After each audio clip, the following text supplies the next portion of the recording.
how do we promote more of a healthy relationship with questions and help people not be afraid to ask things that, maybe aren't spelled out in black and white in the ensign from last month? Yeah. So.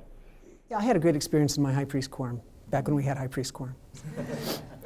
And I was given a lesson on testimony and faith and doubt. And I asked the question of this group of, right, there are these grizzled old 70 and 80-year-old guys, right, this old country ward where I live.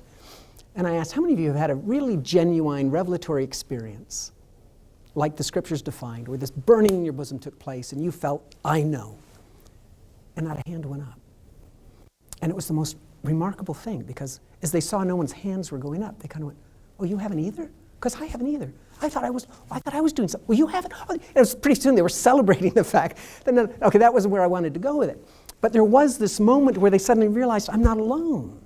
Right? I don't conform to this idealized model. And then the most touching thing for me was this aged high priest who stood up the next fast and testimony Sunday.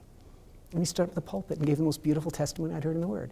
He said, I don't know the church, I don't know Joseph was a prophet, but I believe these things. And I hope they're true. And the ward felt the difference. They felt, wow, this is an authentic testimony spoken from the heart. And it had meaning and value. So I think we just have to, in our own lives, be more willing to speak forth, right, truthfully out of the heart.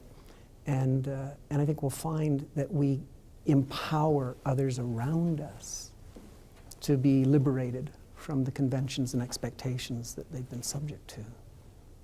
Now, I'm not saying I hope I don't want a world where nobody can stand up and attack. No, because I do believe that to some is given the gift. I believe there are many people who stand up, and they do know. They've had those experiences. But we don't all conform to that pattern.